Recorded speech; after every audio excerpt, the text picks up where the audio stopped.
Hello डीएवियंस, मेरा नाम है मनीष। वेलकम टू डीएवी गुरु। आज हम लोग क्लास 8 का सोशल साइंस पढ़ने वाले हैं, जिसमें कि चैप्टर नंबर 9 को हम लोग स्टार्ट करेंगे। इस चैप्टर का टाइटल है establishment of company rule in India. Chapter काफ़ी ज़्यादा लंबा है, इसीलिए इसको हम लोग 2 से 3 पार्ट में कंप्लीट कर लेंगे। ये इस चैप्टर का पहला पार्ट है और अगर आपको इसके अगले पार्ट्स का वीडियो भी चाहिए तो आप कमेंट करके जरूर बताइएगा। इस चैनल पर आपको हर सब्जेक्ट्स का वीडियोस मिल जाएगा। उनको देखने के लिए सिंपली आपको यूट्यूब पर डीएवी गुरु सर्च करके इस चैनल पर आ जाना है। उसके बाद आपको प्लेलिस्ट में जाना है, जहाँ पर अलग अलग कैटेगरीज में आपको हर क्लासेस के वीडियोस मिल जाएंगे। यहाँ से आप अपनी क्लास के वीडियोस को बिल्कुल फ्री में एक्सेस कर सकते हैं। इस चैनल को सब्सक्राइब करके बेल आइकन को प्रेस भी कर लीजिए, ताकि आपकी क्लास के हर नए वीडियो का नोटिफिकेशन आपको मिलता रहे।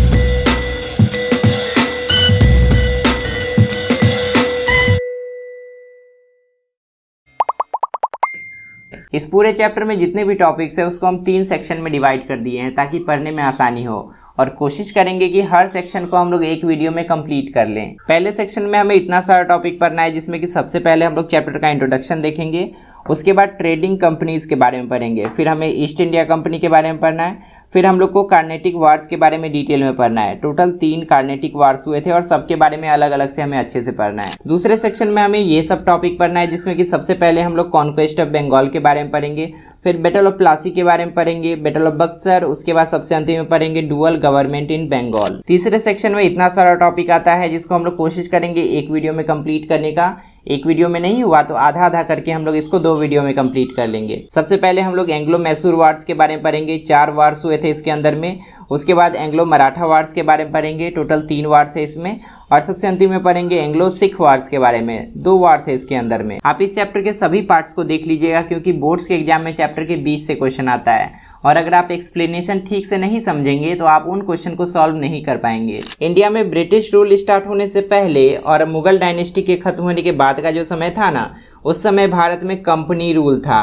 कुछ विदेशी कंपनियां भारत में आई थी व्यापार करने, लेकिन भारत का पॉलिटिकल सिस्टम इतना खराब हो चुका था कि उन्होंने सोचा कि क्यों ना व्यापार के साथ साथ हम लोग इस पर शासन भी कर लें। तो चलिए स्टोरी को स्टार्ट करते हैं। आराम से ईयरफोन लगाकर बैठ जाइए और पूरे क्लास को अच्छे से सुनिए। वास्को डी गामा नाम का एक ट्रैवलर था, जो कि 1498 में कैलिकट आता है। कैलिकट इंडिया के केरला में है, और इसी समय से भारत में यूरोपियन इरा की शुरुआत मानी जाती है। वास्को डी गामा पुर्तगाल का रहने वाला था। पुर्तगाल एक कंट्री का नाम है जो कि यूरोप में है। उसके बाद 16वीं सेंचुरी तक पोर्टुगीज लोगों ने, मतलब पुर्तगाल के रहने वाले लोगों ने भारत में अपना एक कॉलोनी बना लिया। और ये कॉलोनी कहाँ पर बना था? ये कॉलोनी गोवा में बना था। अगले 100 सालों में इंडिया एक पॉपुलर डेस्टिनेशन बन चुका था, क्योंकि जितने भी यूरोपियन ट्रेडर्स, एडवेंचरर्स, मिशनरीज थे, जो कि इंग्लैंड के रहने वाले थे, स्पेन, फ्रांस, हॉलैंड, इन सब कंट्रीज के रहने वाले थे ना, वो सब इंडिया की तरफ आने लगे थे।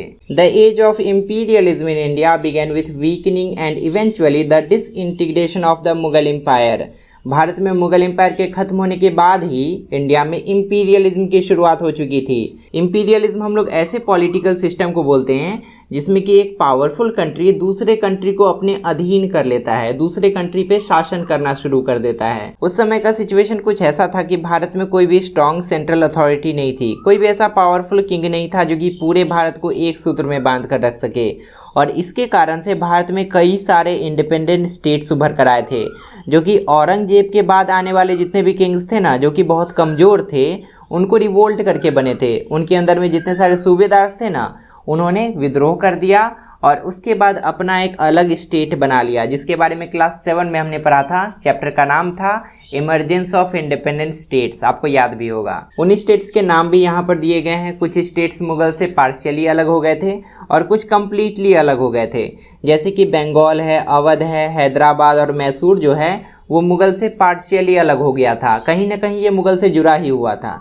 लेकिन जो सिख थे, मराठा थे, जाट थे, राजपूत थे, ये सब मुगल से कंप्लीटली अलग हो चुके थे। Hence the stage was set for Europeans to take advantage of this situation. इस सिचुएशन का फायदा उठाने के लिए यूरोपियन के पास बहुत अच्छा मौका था, क्योंकि जितने भी किंग्स इंडिया में थे सब आपस में बटे हुए थे। यहाँ पर ये वाला लाइन इंपॉर्टेंट है, आप इसको अंडरलाइन कर लीजिएगा। वास्को डी गामा के बारे में एग्जाम में क्वेश्चन आ सकता है। इस टॉपिक में हमें ट्रेडिंग कंपनीज के बारे में डिटेल में पढ़ना है। यूरोपियंस जो इंडिया में आए थे वो मेनली ट्रेड करने ही आए थे, व्यापार करने आए थे, क्योंकि इंडिया में बहुत सारा ऐसा कीमती सामान था जो कि उनको सस्ता में मिल जाता था। और यहाँ से उस सामान को उठाकर 10 गुना 20 गुना दाम पर वो यूरोप में बेचते थे। इसी फायदे को देखकर इंडिया में बहुत सारी यूरोपियन ट्रेडिंग कंपनीज आ चुकी थी, जिन्होंने अपना ट्रेडिंग सेंटर भारत के कोस्टल एरियाज में बनाया था, क्योंकि कोस्टल एरिया से ना शिप से सामान को आसानी से सामान को शिप के थ्रू यूरोप तक पहुंचाया जा सकता था। इसीलिए अपना ट्रेडिंग सेंटर ये लोग कोस्टल एरिया में ही बनाना पसंद करते थे। The trading centres were called factories. उनके जो ट्रेडिंग सेंटर्स थे उनको वो लोग फैक्ट्रीज बोला करते थे। अब ऐसा नहीं कि यहाँ पर कोई सामान बनता था, वहाँ पर कुछ नहीं बनता था, उसको बस फैक्ट्री इसीलिए बोला जाता था क्योंकि वहाँ पर उनके फैक्टर्स यानी कि उनके ऑफिशियल्स रहा करते थे और वो लोग वहाँ पर रहकर काम किया करते थे। उन्होंने अपने फैक्ट्रीज को फोर्टिफाई भी कर लिया था ताकि जितने भी राइवल ट्रेडिंग कंपनीज हैं ना वो उन पर हमला न कर पाएं। उस समय इंडिया में मेनली 4 ट्रेडिंग कंपनीज आई थी। एक था पोर्टुगीज का ट्रेडिंग कंपनी जो कि पुर्तगाल से आया था, एक डच का ट्रेडिंग कंपनी था जो कि नीदरलैंड से आया था, एक था ब्रिटिश का ट्रेडिंग कंपनी जो कि इंग्लैंड से आया था और एक था फ्रेंच का ट्रेडिंग कंपनी जो कि फ्रांस से आया था। इन चारों कंपनीज में आपस में झगड़ा होते रहता था और झगड़ा हो भी क्यों ना, यहाँ जो इतने कम दाम में उनको सामान मिल जाता था और यूरोप जाकर उसको 10 गुना 20 गुना दाम पर बेचते थे। प्रॉफिट मार्जिन इतना ज़्यादा था जिससे कि सभी कंपनीज चाहती थी कि यहाँ से अधिक सामान उनको मिले खरीदने के लिए। वो लोग यहाँ से किस किस सामान को एक्सपोर्ट करते थे वो भी बताया गया है, आप इसको याद रखिएगा। वो लोग यहाँ से मसाले ले जाते थे, कॉटन ले जाते थे कपड़ा बनाने के लिए, इंडिगो ले जाते थे डाइंग करने के लिए, कपड़ा को रंगा जो जाता है इंडिगो से रंगा जाता है, जो नील हम लोग बोलते हैं ना उसी को इंडिगो कहा जाता है। उसके बाद यहाँ से वो लोग सॉल्ट पेट्रे ले जाते थे जिससे कि गन पाउडर बनता है। ये सब उनको यहाँ पर चीप रेट्स में बहुत सस्ते में मिल जाता था। फिर उसको इंडिया से यूरोप और अमेरिका की तरफ ले जाते थे और हाई प्राइसेस में बहुत अधिक दाम में बेचा करते थे। इसी ह्यूज प्रॉफिट मार्जिन के कारण जितने भी फॉरेन ट्रेडिंग कंपनीज थी उनके बीच कंपटीशन बढ़ चुका था, सबके बीच में कंपटीशन बढ़ चुका था और उसी के कारण से सब में झगड़ा होता था, जैसा कि हम आपको पहले भी बताएं। इवेंचुअली इंडिया में कुछ ऐसा होता है कि जितनी भी ट्रेडिंग कंपनीज इंडिया में थी सब इंग्लिश और फ्रेंच कंपनीज के सामने घुटने टेक देते हैं। सब इन दोनों से हार मान जाते हैं, बोलते हैं कि जाओ भाई तुम ही ट्रेडिंग करो, हम निकलते हैं यहाँ से। उसके बाद इंडिया में सिर्फ 2 ही कंपनी बचती है, एक ब्रिटिश का और दूसरा फ्रेंच का। ये दोनों कंपनीज इंडिया से खत्म हो चुके थे। इस वाले लाइन को अंडरलाइन कर लीजिएगा। आपसे पूछा जा सकता है कि ट्रेडिंग सेंटर्स को फैक्ट्रीज क्यों कहा जाता था, इंडिया से कौन कौन सा सामान ले जाकर वो लोग विदेश में बेचते थे, ये भी इंपॉर्टेंट है, इसको भी अंडरलाइन कर लीजिएगा। और सभी ट्रेडिंग कंपनीज के बीच में कॉम्पिटिशन क्यों बढ़ गया था उसका यहाँ पर आंसर है। हमारा अगला टॉपिक है द ईस्ट इंडिया कंपनी। अभी हम लोग देखे थे कि भारत में यूरोप से बहुत सारी ट्रेडिंग कंपनीज आई थी ट्रेड करने के लिए, क्योंकि यहाँ पर उनको सामान सस्ता में मिलता था और उन्हीं ट्रेडिंग कंपनीज को हम लोग ईस्ट इंडिया कंपनी भी कहते हैं। मेनली 4 ही ट्रेडिंग कंपनी था, एक था पोर्टुगीज का, एक था डच का, एक था ब्रिटिश का और एक था फ्रेंच का, जिसमें कि ये दोनों इंडिया में समाप्त हो चुका था। अब यहाँ से जो कुछ भी हम लोग पढ़ेंगे ना उसमें हमें सिर्फ ब्रिटिश दिखाई देंगे और फ्रेंच दिखाई देंगे। और एक समय ऐसा आएगा कार्नेटिक वार जब हम लोग पढ़ेंगे तो कार्नेटिक वार के बाद फ्रेंच भी इंडिया में खत्म हो जाते हैं, सिर्फ उसके बाद ब्रिटिश इंडिया में बचता है। अब चलिए इसके बारे में डिटेल में पढ़ लेते हैं। यहाँ पर बताया गया है कि पूरे वर्ल्ड हिस्ट्री में सबसे अमेजिंग स्टोरी तब का है जब इंडिया में ब्रिटिश एम्पायर शुरू हुआ था। It was not the result of deliberate effort. जानबूझकर प्लानिंग के साथ कुछ भी नहीं किया गया था। ऐसा नहीं कि वो लोग प्लानिंग के साथ आए थे कि इंडिया पर हमें रूल करना है। सिचुएशन ही कुछ ऐसा बन गया था, कुछ ऐसी घटनाएं हो गई थी जिसके कारण से इंडिया का जो पॉलिटिकल डोमिनेंस है ना, जो पॉलिटिकल सिस्टम इंडिया का था वो ईस्ट इंडिया कंपनी के हाथों में चले गया था। और उसके बाद फाइनली ईस्ट इंडिया कंपनी से ये ब्रिटिश गवर्नमेंट के हाथ में चले गया। ईस्ट इंडिया कंपनी ने व्यापार करने के लिए भारत में कुछ ट्रेडिंग पोस्ट बनाए थे जिसके थ्रू वो लोग इंडिया का सामान दूसरे देश भेजा करते थे, जिसमें कि एक ट्रेडिंग पोस्ट सूरत में था और बाकी का 3 ट्रेडिंग पोस्ट उनके 3 प्रेसिडेंसी सेटलमेंट्स में था जहां पर उनका कॉलोनी बसा हुआ था। पहले ट्रेडिंग पोस्ट का नाम था फोर्ट विलियम जो कि बंगाल में था, दूसरे का नाम था फोर्ट सेंट जॉर्ज जो कि मद्रास में था और तीसरे का नाम था बॉम्बे कैसल जो कि मुंबई में था। इसके अलावा वे लोग छोटे छोटे राजाओं को अपना दोस्त बना लेते थे ताकि उनका फायदा उठाया जा सके। वो लोग इन राजाओं के साथ अलायंस बना लेते थे, समझौता कर लेते थे, कहते थे कि इंग्लिश मिलिट्री, अंग्रेज की जो सेना है वो आपकी मदद करेगी जब भी आपका कोई युद्ध होगा दूसरे राज्य के साथ। इसी सिचुएशन का फायदा उठाते हुए अंग्रेजों ने इंडिया में डिवाइड एंड रूल स्टार्ट कर दिया। ये लोग 2 राजाओं को आपस में लड़वाते थे और जो राजा इनका बात मानता था, जो राजा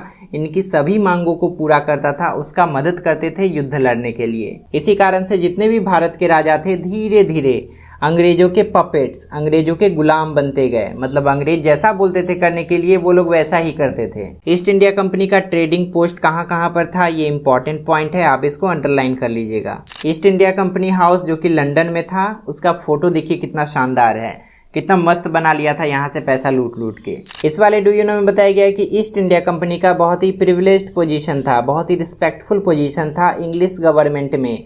अंग्रेज सरकार जो थी ना, ईस्ट इंडिया कंपनी को बहुत सपोर्ट करती थी, उनको बहुत सारे छूट दिए गए थे, जैसे कि ट्रेड मोनोपोलीज, मतलब इंडिया से कोई और कंपनी व्यापार नहीं कर सकती है, सिर्फ ईस्ट इंडिया कंपनी ही व्यापार कर सकती है। इसके अलावा उनको टैक्स में भी छूट था, टैक्स भी उनसे नहीं लिया जाता था। इसी कारण से ईस्ट इंडिया कंपनी का जितना भी कॉम्पिटिटर था सबको वो खा गया, किसी को नहीं छोड़ा।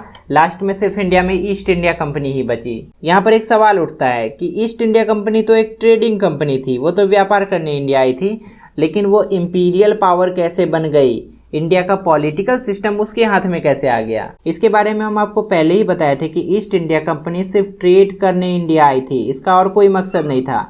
लेकिन जब इन्होंने देखा कि इंडिया का पॉलिटिकल सिस्टम पूरा ढीला हो चुका है, तो इन्होंने सोचा कि क्यों ना पहले पॉलिटिकल सिस्टम को ही कैप्चर कर लिया जाए। इससे इनका दो फायदा था। पहला फायदा तो ये था कि ये पूरा रिसोर्स से भरा हुआ कंट्री उनका हो जाता, और ऊपर से उनका ट्रेडिंग में भी फायदा होना था। टेक्निकली जो टैक्स उनको इंडिया को देना था, वो टैक्स उनको नहीं देना पड़ता अगर पूरा कंट्री ही उनके अंदर में आ जाता तो। और इसके अलावा दूसरे यूरोपियन कंट्रीज बिना उनके परमिशन के इंडिया में ट्रेड नहीं कर पाते। यही सब कारण था कि ईस्ट इंडिया कंपनी, जो कि एक ट्रेडिंग कंपनी की तरह इंडिया में आई थी, वो धीरे धीरे एक इंपीरियल पावर बन चुकी थी। वही चीज यहाँ पर बताया गया है कि ईस्ट इंडिया कंपनी जो है ना, वो इंपीरियल पावर सिर्फ इसीलिए बनी ताकि वो अपने ट्रेडिंग इंटरेस्ट को प्रोटेक्ट कर सके बाकी के दूसरे यूरोपियन ट्रेडर्स से। ये इंडिया में एक ट्रेडिंग कंपनी की तरह आए थे, लेकिन धीरे धीरे पूरा पॉलिटिकल कंट्रोल इनके हाथों में चले गया और ये पूरे इंडिया को रूल करने लगे।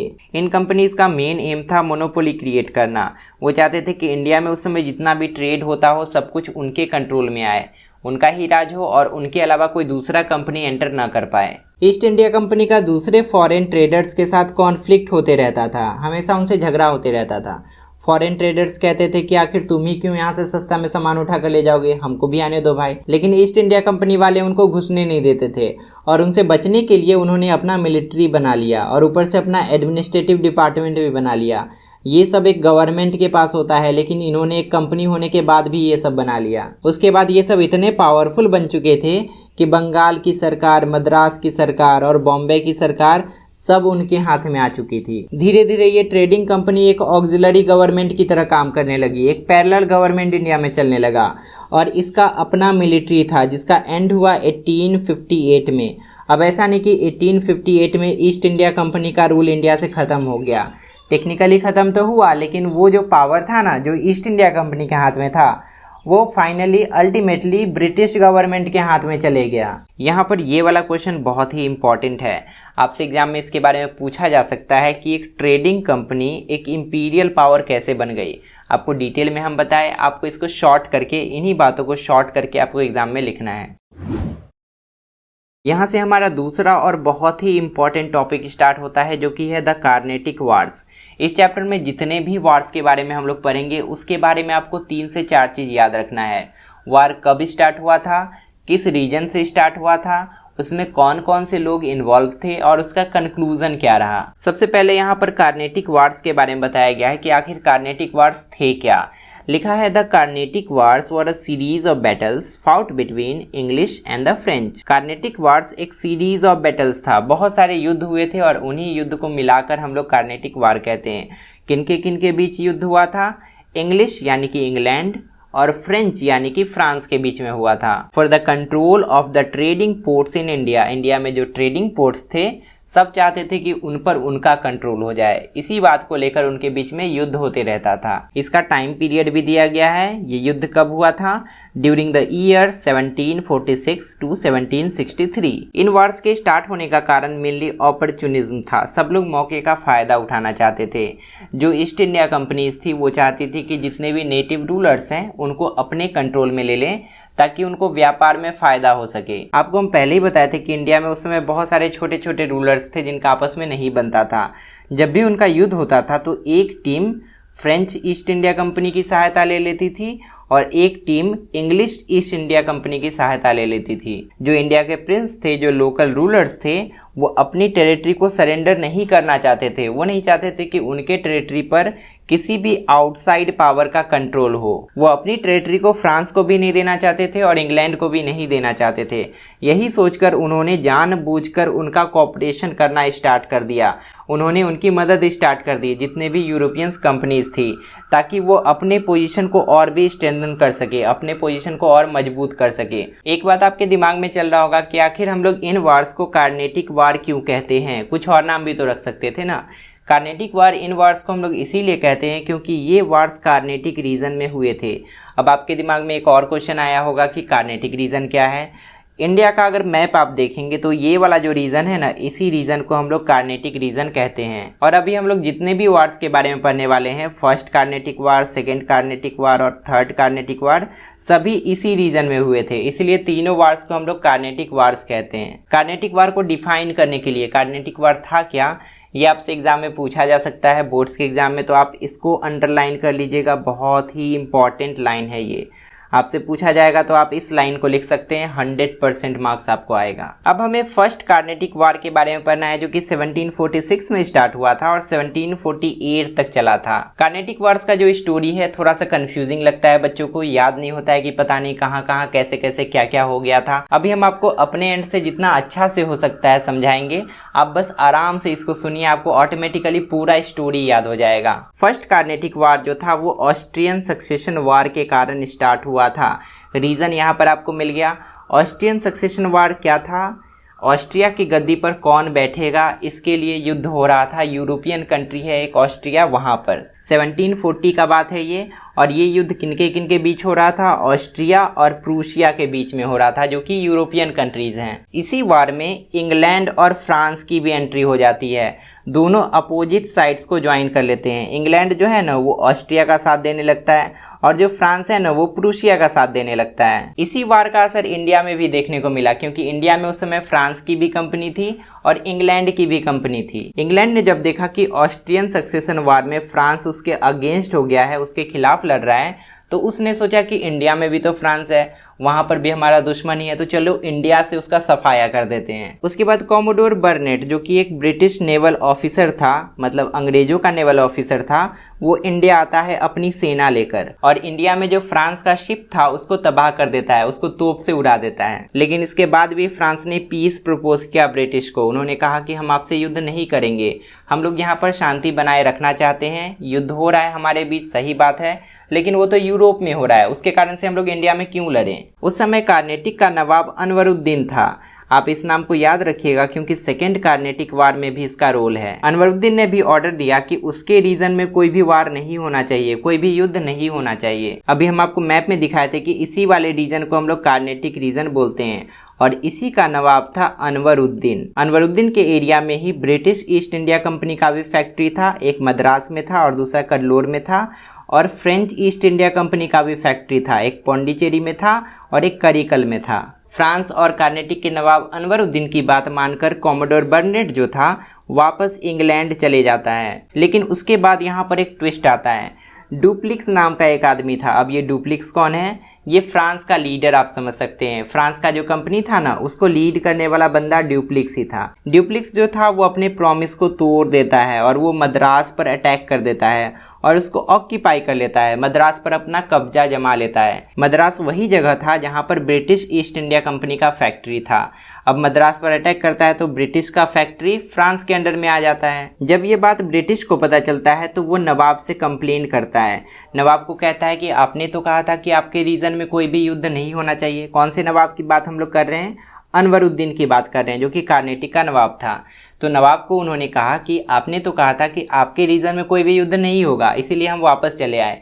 लेकिन फिर डुप्लिक्स ने मद्रास को कैप्चर कैसे किया? अंग्रेजों से गाली सुनने के बाद अनवरुद्दीन जो था वो वार डिक्लेयर कर देता है फ्रांस के अगेंस्ट। वो फ्रांस से युद्ध करने के लिए चले जाता है। उस युद्ध में अनवरुद्दीन के पास 10,000 सैनिक थे और फ्रांस के पास कितने सैनिक थे पता है? केवल 1,000 सैनिक थे। अब आप सोचिए कि इस युद्ध में जीता कौन होगा? इस युद्ध में फ्रांस जीत जाता है, क्योंकि फ्रांस का जो सैनिक था ना इतना पावरफुल था, उसके पास इतना ज़्यादा इक्विपमेंट था कि अनवरुद्दीन का सेना जो कि 10,000 का सेना था वो हार जाता है उससे। ये बैटल जो है 1746 में हुआ था और इस बैटल में अनवरुद्दीन बुरी तरह से फ्रांस से हार जाता है। उसके बाद ऑस्ट्रियन सक्सेशन वार जिसके कारण इतना रायता फैला वो 1748 में खत्म हो जाता है। उस वार में ऑस्ट्रिया जीत जाता है और प्रूशिया जो है ना वो हार जाता है। और ऑस्ट्रिया का साथ कौन दे रहा था? ऑस्ट्रिया का साथ दे रहा था इंग्लैंड। मतलब अल्टीमेटली वहां पर इंग्लैंड की जीत होती है और इस कारण से फ्रांस का पावर इंडिया में भी कमजोर हो जाता है। फ्रांस को जबरदस्ती एक ट्रीटी साइन करना पड़ा। उस ट्रीटी का नाम था एक्स ला चैपेल और इसी ट्रीटी के कारण मद्रास जिसको फ्रांस ने जीत लिया था उसको इंग्लैंड को वापस करना पड़ा। यहाँ पर कुछ इंपॉर्टेंट पॉइंट है उसको अंडरलाइन कर लीजिएगा। वार कब से कब तक चला था? 1746 से लेकर 1748 तक। ये वार स्टार्ट क्यों हुआ था? ऑस्ट्रियन सक्सेशन वार के कारण स्टार्ट हुआ था जो कि यूरोप में था लेकिन उसका इफेक्ट इंडिया में देखने को मिला था। 2-3 नाम भी यहाँ पर हैं जो कि आपको याद रखने हैं।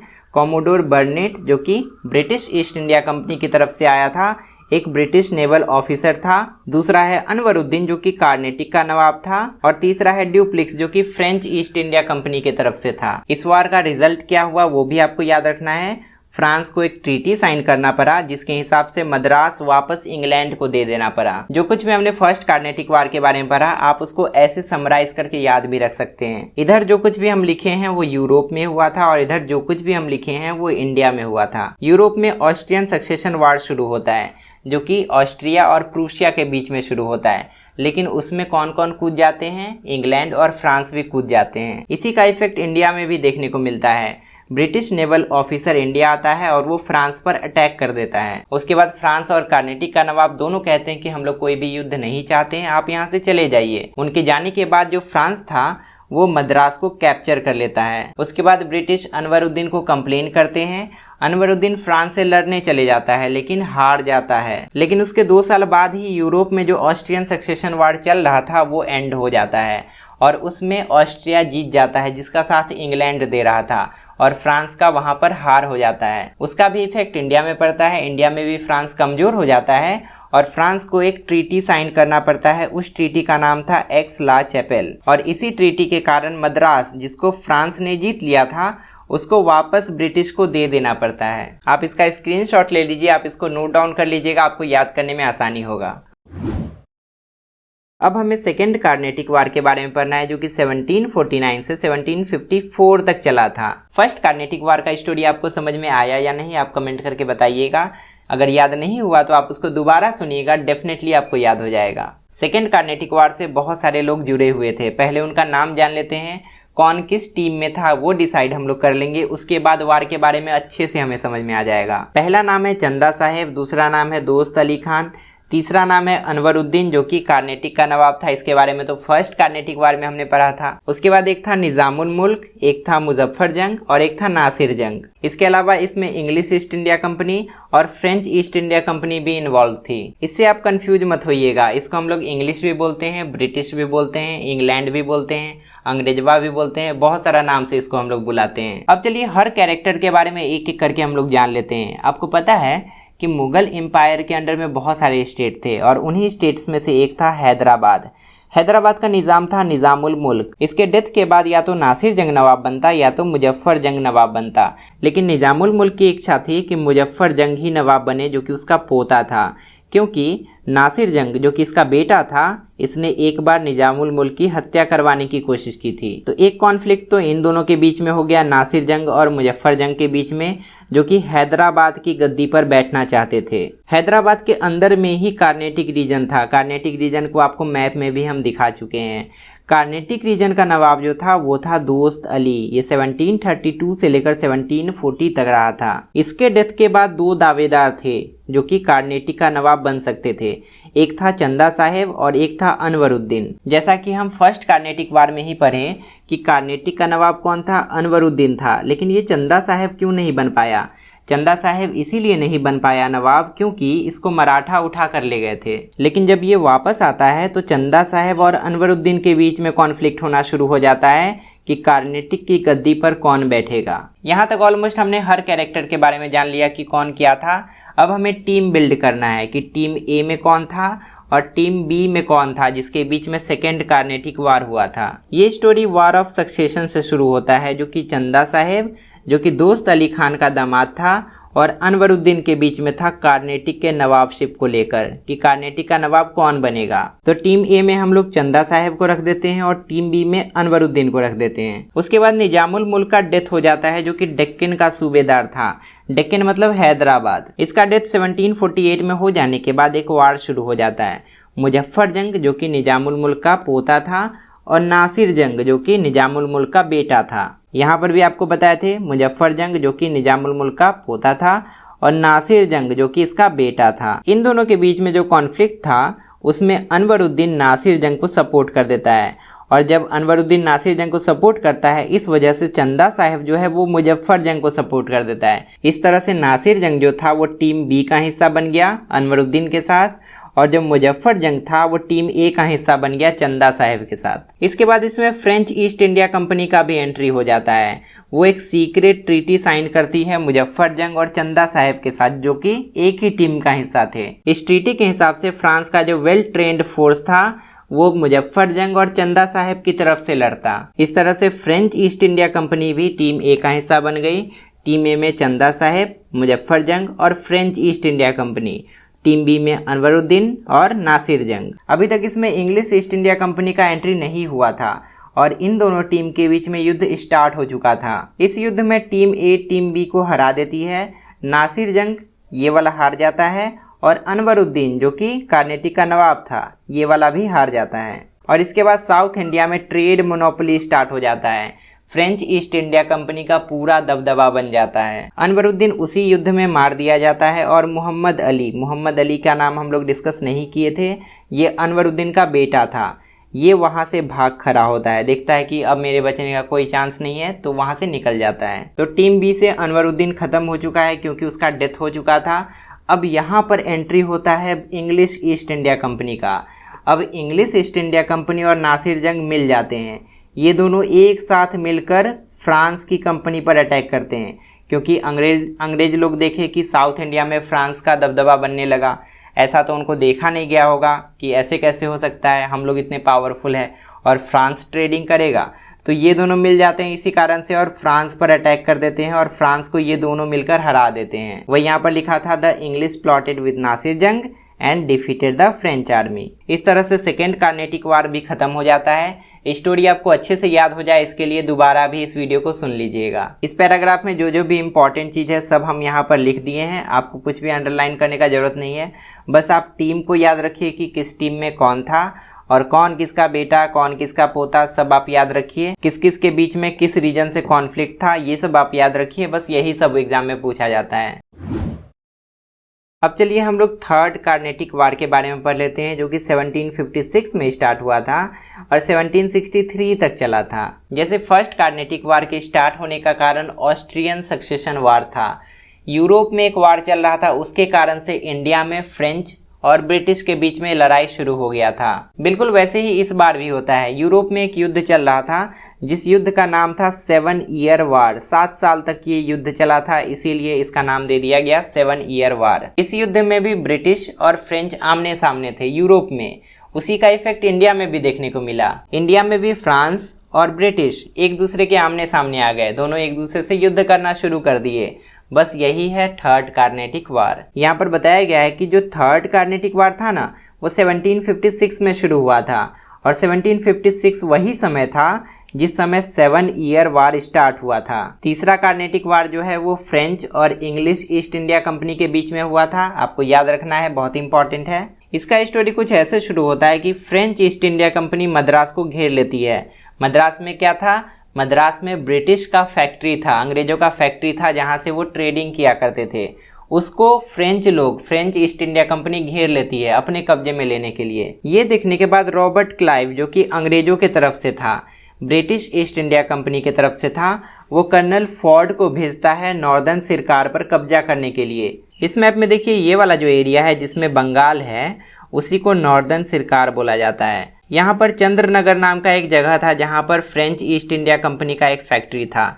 जब अंग्रेजों ने देखा कि मद्रास का उनका फैक्ट्री घेरा जा चुका है, इसका बदला लेने के लिए उन्होंने फ्रेंच ईस्ट इंडिया कंपनी के फैक्ट्री पर आक्रमण कर दिया। इस आक्रमण के बाद कर्नल फोर्ड जो था वो नॉर्दर्न सिरकार को ऑक्यूपाई कर लेता है, उसको जीत लेता है और सलाबत जंग जो कि उस समय हैदराबाद का निजाम था उसको अपने कंट्रोल में ले लेता है। अब जो सलाबत जंग था ये तो अंग्रेजों के कंट्रोल में आ गया था, अंग्रेज जो बोलते इसको वही करना होता।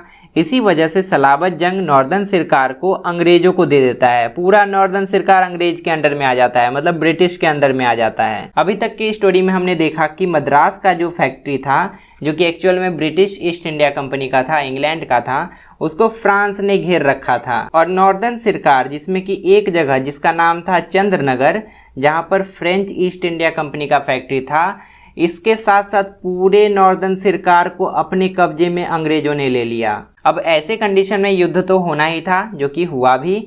1760 में वांडीवाश नाम के एक जगह पर इंग्लिश ईस्ट इंडिया कंपनी और फ्रेंच ईस्ट इंडिया कंपनी के बीच घमासान युद्ध होता है, जिसमें कि फ्रेंच ईस्ट इंडिया कंपनी बुरी तरह से हार जाती है। और उसके बाद पौंडीचेरी, जिसका नाम अभी पुडुचेरी हो चुका है, इसको अंग्रेज अपने कब्जे में ले लेते हैं, जहां पर पहले फ्रांस का फैक्ट्री हुआ करता था। इस वार के 3 साल बाद 1763 में 7 ईयर वार जो था वो खत्म हो जाता है, जिसके कारण ये सब नौटंकी हुआ ना, वो वार खत्म हो जाता है। जिसके बाद इंग्लैंड और फ्रांस के बीच में एक ट्रीटी साइन किया जाता है, एक समझौता होता है, और इस ट्रीटी का नाम था ट्रीटी ऑफ पेरिस। इस ट्रीटी में दोनों कंट्री ने आपस में समझौता किया था कि 7 ईयर वार के दौरान दोनों ने जिसका जो भी लिया है वो उसको वापस कर देगा। इसी कारण से पौंडीचेरी, जिसको अंग्रेजों ने जीत लिया था, ब्रिटिश ईस्ट इंडिया कंपनी ने जीत लिया था, इसको वापस फ्रांस को दे देना पड़ता है। वापस से फ्रेंच ईस्ट इंडिया कंपनी को पौंडीचेरी मिल जाता है। लेकिन इस ट्रीटी में एक और कंडीशन भी था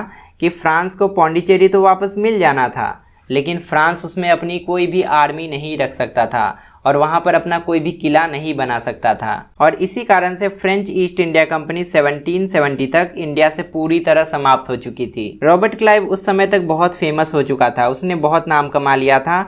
जितने भी नेटिव प्रिंसेस थे, जितने भी लोकल राजा थे, सब लोग उसको पहचानने लगे थे। उसने इंग्लिश ईस्ट इंडिया कंपनी के लिए बहुत सारे युद्ध जीते और डुप्लिक्स को, जो कि फ्रेंच जनरल था, फ्रेंच ईस्ट इंडिया कंपनी की तरफ से था, उसको उसने बहुत बार, कई बार हराया बुरी तरीके से। और इसी तरह बार बार हारने के कारण डुप्लिक्स को फ्रांस ने वापस बुला लिया। Eventually French East India company 1770 में पूरी तरीके से इंडिया में खत्म हो जाती है। फ्रेंच ईस्ट इंडिया कंपनी का जो सपना था कि पूरे इंडिया में एक बड़ा सा एम्पायर बनाएंगे, वो पूरी तरीके से खत्म हो चुका था। ब्रिटिश सुपरमेसी पूरी तरीके से बन चुकी थी, पॉलिटिकल सिस्टम पर भी उनका कब्जा हो चुका था और इंडिया के ट्रेडिंग पर भी उनका कब्जा हो चुका था। थर्ड कार्नेटिक वार को समराइज करके समझा देते हैं ताकि आपको स्टोरी अच्छे से याद हो जाए। थर्ड कार्नेटिक वार भी वैसे ही स्टार्ट हुआ था जैसे कि फर्स्ट कार्नेटिक वार स्टार्ट हुआ था। यूरोप में उस समय एक वार चल रहा था जिसका नाम था 7 ईयर वार। वहां पर इंग्लैंड और फ्रांस एक दूसरे के आमने सामने थे। उसी वजह से इंडिया में भी इंग्लैंड और फ्रांस के बीच में युद्ध होना शुरू हुआ। सबसे पहले French East India company Madras को घेर लेती है, जहां पर अंग्रेजों का फैक्ट्री था, ब्रिटिश ईस्ट इंडिया कंपनी का फैक्ट्री था। उसके बाद ब्रिटिश की तरफ से कर्नल फोर्ड को भेजा जाता है, रॉबर्ट क्लाइव उसको भेजता है और कहता है नॉर्दर्न सिरकार पर जाकर कब्जा कर लो। इतना होने के बाद दोनों के बीच में युद्ध स्टार्ट होता है। युद्ध होता है वांडीवाश में, इसीलिए हम लोग इसको बैटल ऑफ वांडीवाश कहते हैं। ये 1760 में हुआ था। इसमें फ्रेंच ईस्ट इंडिया कंपनी हार जाती है और पुडुचेरी, जहां पर फ्रेंच ईस्ट इंडिया कंपनी का फैक्ट्री था, उसको ब्रिटिश अपने कब्जे में ले लेते हैं। इतना होने के बाद ट्रीटी ऑफ पेरिस साइन किया जाता है।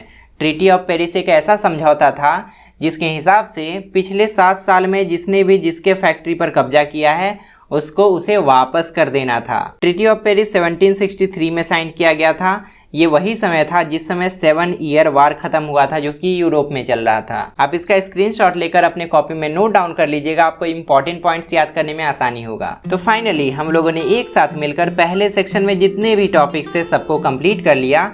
इसके बाद जितने सारे टॉपिक्स बचे उसमें से कुछ टॉपिक्स को हम लोग पार्ट 2 में पढ़ लेंगे और बाकी के टॉपिक्स को हम लोग पार्ट 3 में पढ़ लेंगे। अगर आपको इसके अगले पार्ट्स का वीडियो चाहिए तो आप कमेंट करके जरूर बताइएगा। ऐसे और भी वीडियोस बनाने के लिए आपका सपोर्ट बहुत ज़रूरी है, इसीलिए प्लीज़ इस चैनल को सब्सक्राइब कीजिए, इस वीडियो को लाइक कीजिए, इस चैनल के बारे में अपने दोस्तों को बताइए और इन सब के बदले में हम आपकी पढ़ाई को और भी ईजी और इंटरेस्टिंग बनाते रहेंगे। अब तक आपके सोशल साइंस के जितने भी चैप्टर्स को मैंने कंप्लीट करवा दिया है, उनके वीडियोस को देखने के लिए लेफ्ट साइड में क्लिक कीजिए और इसके बाद वाले क्लास का वीडियो देखने के लिए राइट साइड में क्लिक कीजिए। फिलहाल इस वीडियो में इतना ही, मिलते हैं अगली क्लास में बहुत सारे नए टॉपिक्स के साथ। तब तक के लिए अपना ध्यान रखिए और अच्छे से पढ़ाई करते रहिए।